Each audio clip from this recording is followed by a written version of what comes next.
네, 안녕하세요. 푸돈사입니다.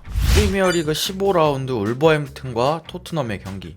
굉장히 아쉬운 경기였습니다. 경기 분석 바로 가시죠. 레고. 라인업부터 살펴보면 무리뉴 감독 선발 라인업에 변화를 주었습니다. 센터백 라인에 산체스, 다이어, 벤 데이비스를 세우면서 3백을 들고 나왔고, 시소코 대신 윙크스, 오리에 대신 도어티를 선발 출전시켰습니다. 그림에는 손흥민 선수가 투톱으로 나오지만 실제로는 그러지 않았습니다. 수비 상황에서 은돔벨레가 전방에서 압박을 하고 손흥민 선수는 오른쪽 측면에서 수비적인 역할을 했습니다. 토트넘은 이른 시간 득점에 성공했습니다. 벤 데이비스가 상대 뒷공간으로 침투하는 손흥민 선수에게 패스. 여기서 패스가 살짝 왼쪽으로 빠졌는데 그래도 손흥민 선수 끝까지 따라가서 코너킥까지 만들었습니다. 이후 코너킥 장면에서 벤 데이비스가 뒤에 있는 은돔에게 공을 내주고 은돔이 중거리 슛으로 득점을 하였습니다. 은돔벨레 슛이 막 구석으로 가거나 그러지는 않았지만 파트리쇼 골키퍼가 역동작에 걸리면서 슛을 막지 못하였습니다. 일단 토트넘이 이렇게 출발은 너무 좋았는데 그 다음이 문제였습니다. 이번에도 역시나 울버햄튼을 상대로 경기를 주도하지 못하였습니다. 이 액션 아레아라는 의미는 경기장을 3등분했을 때 지난 10분 동안 경기장 안에서 벌어지는 모든 액션이 어디에서 벌어졌냐라는 의미인데, 가운데를 빼고 보면 울버햄튼 지역에서는 단 7%, 토트넘 지역에서는 40%, 대부분의 공이 토트넘 진영에서 돌고 있다고 이해하시면 될 것 같습니다. 그리고 가장 큰 문제는 손흥민 선수의 역할. 손흥민 선수가 수비 지역에서 자리를 잡고 측면 수비에 신경을 쓰는 모습이었습니다. 지난 시즌 무리뉴가 손흥민을 수비적으로 사용하는 것처럼 말이죠. 그러다 보니까 토트넘이 역습을 할 때 손흥민 선수는 굉장히 뒤쪽에서 출발을 합니다. 주로 케인과 은돔벨레가 앞쪽에 있고 손흥민 선수는 한참 뒤에서 진짜 죽어라 스프린트를 합니다. 손흥민 선수가 푸스카스상을 받았던 벌리전 골처럼 거의 한 7-80m를 스프린트해야 이제 PA에 도달하는 거죠. 그럼 손흥민 선수 입장에서는 그만큼 체력 소모도 엄청나겠죠. 그리고 역습 상황에서 은돔벨레 선수는 공을 운반하는 역할을 주로 하지 손흥민 선수처럼 득점을 할 수 있는 위치로 스프린트를 하는 선수가 아니다 보니까 이게 어떻게 케인에게 공이 간다고 해도 그 이후 케인이 고립돼 버리는 장면이 나왔습니다. 지난 리버풀전 이후 클롭 감독이 손흥민을 보고 이렇게 말했죠. 카운터 어택 몬스터, 역습 괴물. 상대 감독에게 이런 소리를 들을 정도로 역습에 뛰어난 손흥민 선수를 무리뉴 감독은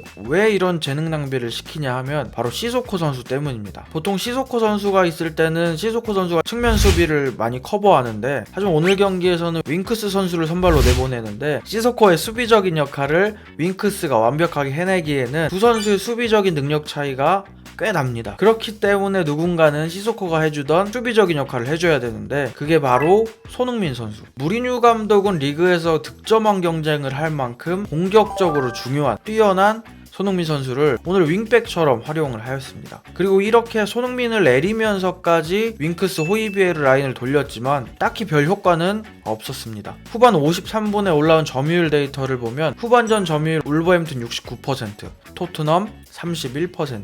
여전히 경기를 주도하지 못하는 모습. 무리뉴 감독은 레길론을 빼고 베르바인을 투입합니다. 벤 데이비스를 3백이 아닌 풀백으로 놓고 4백으로 전술 변화를 시도했습니다. 하지만 이런 교체도 경기에 큰 영향을 주지는 못했습니다. 이는 선수들의 체력 저하 플러스 무리뉴 감독의 수비적인 전술 때문이라고 생각합니다. 무리뉴 감독이 수비에 많은 선수들을 투자하다 보니까 막상 역습을 나갈 때 보면 항상 숫자 싸움에서 밀립니다. 선수들의 체력이 많이 떨어져 있는 상황, 당연히 폭발적인 역습을 하기는 쉽지 않습니다. 그래도 후반 67분 좋은 찬스가 옵니다. 오랜만에 상대 PA 앞에서 토트넘이 공을 소유하고 있는 상황에서 손흥민 선수가 뒷공간으로 침투를 하고 호이비에르가 그에 맞게 스루 패스를 넣어줍니다. 이후 손흥민 선수는 각이 전혀 없다고 판단해서인지 케인 선수에게 컷백을 내어주는데 케인 선수가 이걸 예상하지 못했는지 슛을 가져가지 못하고 찬스가 무산됩니다. 이런 모습을 보면 케인 선수도 진짜 많이 지친 것 같은데 개인적으로 오늘 라인업에서 왜 비니시우스가 빠졌는지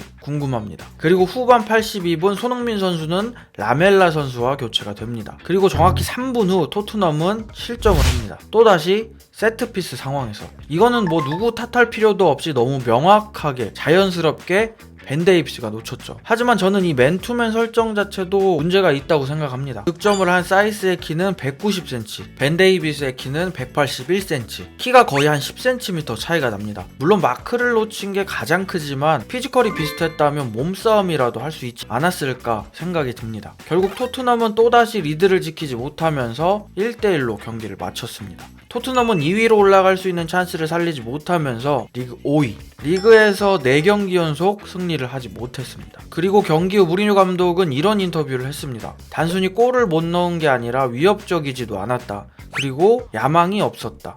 선수들에게 야망이 없었다라고 인터뷰를 했습니다. 결과에 대해서 실망스러운 부분은 이해하지만 분명 전술적으로도 좋지 못한 경기였는데 이걸 과연 언제까지 선수의 야망으로 채울 건지. 토트넘의 다음 경기는 31일 목요일 새벽 3시 풀럼과의 경기입니다. 정말 힘들었던 올해 마지막 경기인 만큼 토트넘이 손흥민 선수가 기분 좋게 올 한 해 마무리했으면 좋겠습니다. 부족한 영상 봐주셔서 감사합니다.